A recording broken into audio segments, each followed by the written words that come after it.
Hoje vamos conhecer a história do Senhor José Américo, um caminhoneiro que teve uma experiência sobrenatural nas estradas do interior de Mato Grosso. Não se esqueça de se inscrever no canal e de deixar o seu like. E vamos lá para mais uma história.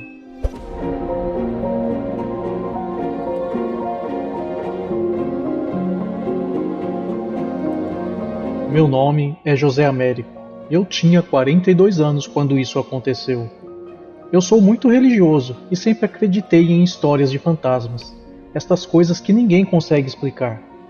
E nos mais de 20 anos da minha profissão de caminhoneiro, eu escutei muitas histórias pelas estradas, de caminhoneiros com diversas histórias sobre fantasmas e coisas sobrenaturais.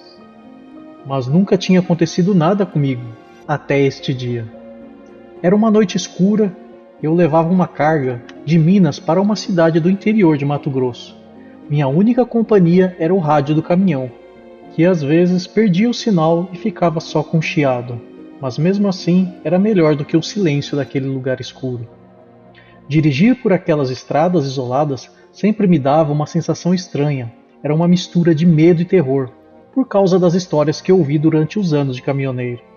Mas naquela noite eu estava com uma sensação muito estranha, como nunca tinha sentido antes. Aquela noite estava bem escura, devia ser mais ou menos 11 horas da noite, eu já estava um pouco cansado. Foi quando, diante dos meus faróis, apareceu uma visão inesperada. No ponto de ônibus, coberto por uma telha de zinco, à beira da estrada, havia uma mulher e uma criança dando um sinal desesperadamente, como se estivessem implorando por ajuda. Normalmente eu não paro por medo de assalto, mas dessa vez eu decidi parar. A noite estava fria e a preocupação me fez agir mais rápido do que o de costume. Eles subiram no caminhão com um agradecimento e o cheiro de terra e suor invadiu a cabine. Ela era uma mulher jovem, negra, com os cabelos cheios de tranças, e o seu olhar era triste. Havia uma sombra de tristeza no seu rosto. O seu filho, um menino de cerca de 8 a 10 anos, sentou-se no banco de trás, com os olhos curiosos e inquietos. Perguntei como ela estava e se precisava de alguma ajuda.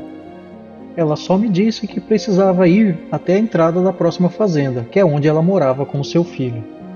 Então, ela começou a falar sobre a sua vida na fazenda, me contando das suas lutas e dificuldades que ela tinha com seu filho todos os dias. Eu ouvia atentamente, mas algo parecia errado.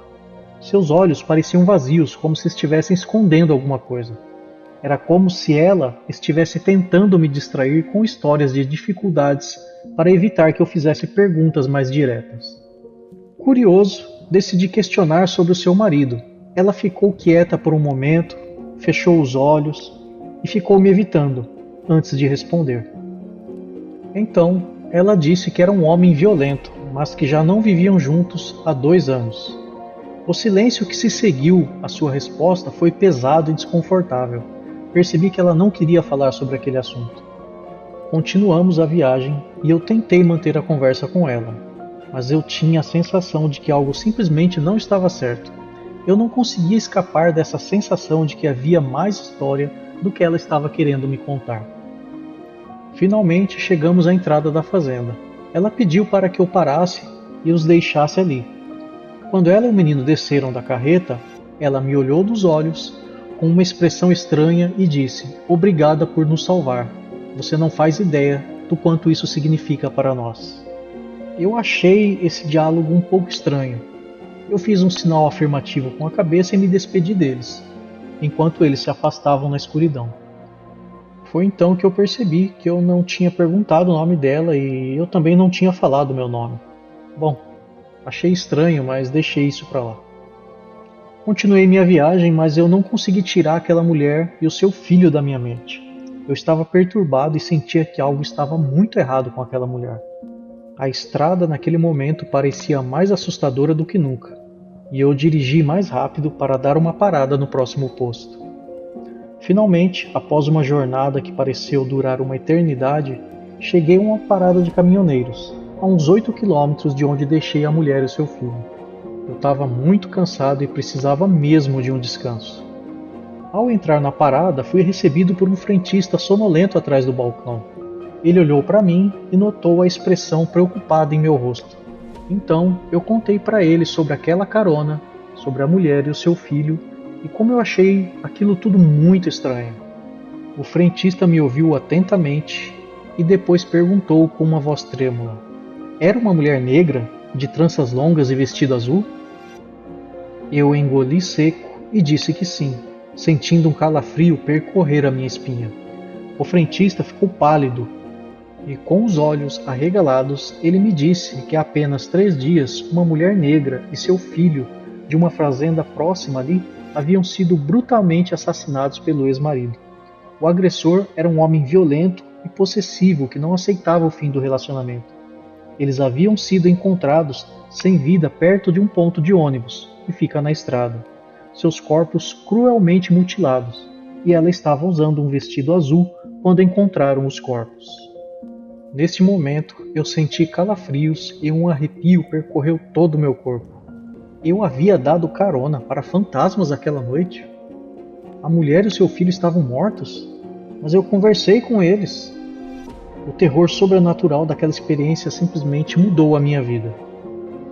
Eu não consegui dormir aquela noite. Passei horas conversando com o frentista e, mesmo depois de deitar na boleia do meu caminhão, eu não conseguia adormecer, só ficava pensando naquela experiência. Pois é, a estrada escura e solitária desta vez tinha me presenteado com uma história terrível e sobrenatural, que eu carrego pelo resto da minha vida. E esta foi a minha história. Muito obrigado por ouvirem.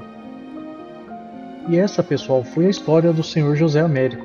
Eu agradeço muito ao Senhor José pela história enviada para a gente. Eu vou te pedir para você se inscrever no canal e ativar as notificações para você ser avisado quando sair as novas histórias, que vão ao ar toda segunda, quarta e sexta-feira. E aqui embaixo nos comentários tem o link para as principais histórias do canal, que são aquelas histórias que foram as mais visualizadas. Então, se você quiser acessar rapidinho as histórias, é só arrastar aqui para baixo e olhar nos comentários que tem as 4 histórias mais acessadas do canal. Então, muito obrigado, um forte abraço e até a próxima história.